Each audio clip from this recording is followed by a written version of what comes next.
do when you get busy around here? Like, Dad, we're gonna split our food.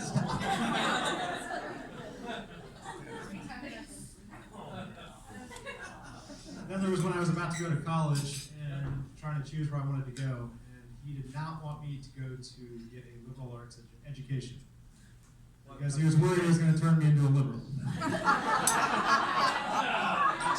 And on that one, I guess he turned out to be right.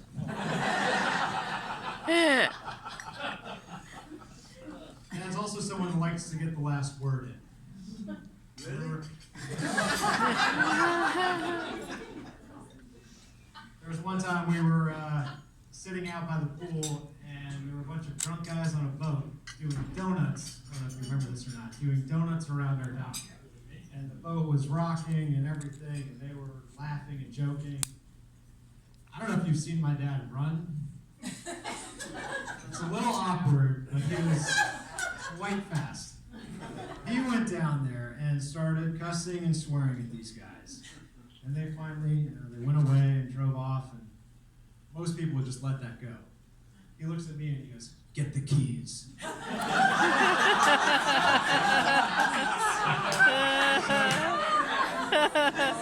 Wasn't it, David? We chased these guys down into Shelter Cove by boat so that he could tell them how bad of a captain they were. He should never captain a boat again.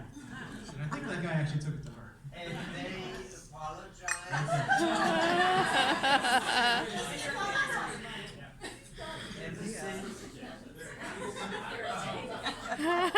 One more time, you got the last word.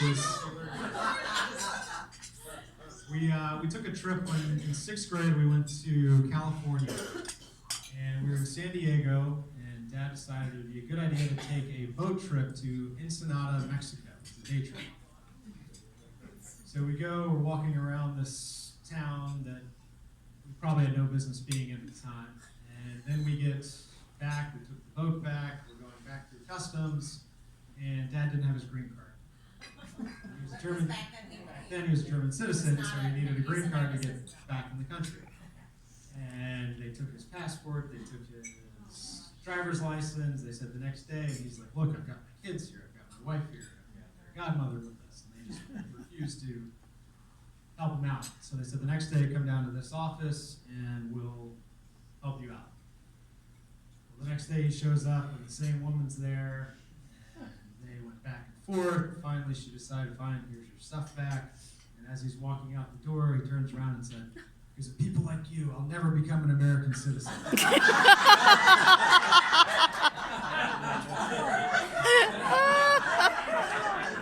Fast forward 10 years, and he decides to apply to be an American citizen. He's doing his final interview, he's taking his test, he's done everything, and the guy says, "Sorry, one last question. Have you ever been to Ensenada, Mexico?" "No, what are you talking about? I've never been there." "Really? You never made a comment about never wanting to become an American citizen?" 10 years later, it was in his file. No. And all I can say is you were lucky that happened then, because today you would have been deported.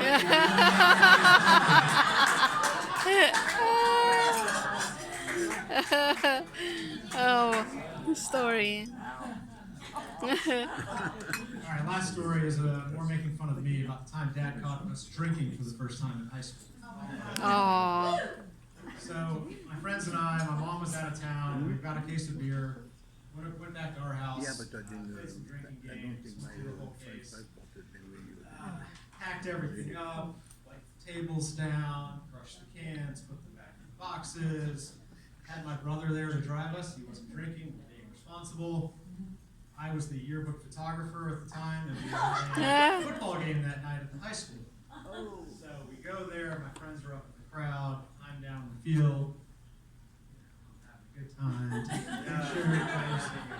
All of a sudden, I look up in the crowd. Why is Dad at the game? Dad never comes to football games. And I look back up through the Zoom and I see him going.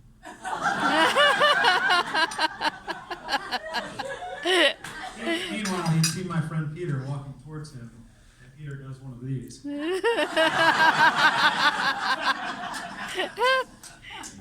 took me into the stadium and reamed us out a little bit. Fortunately, my friends were good friends, and they came down and joined me.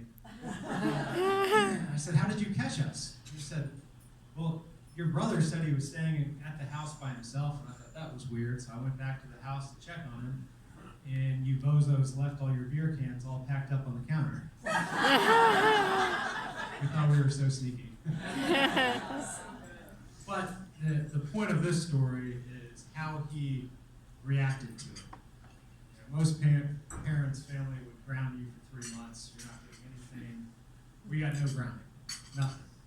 Instead, he sat us all down and said, "Look, going forward, if you're going to drink, if you're going to do these things, do them at the house.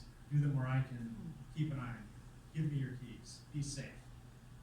And that's kind of how he's done things for us, looking out for us, making sure that, hey, don't just do the norm of what society tells you to do. I'm going to do what's going to keep you safe, keep your family safe.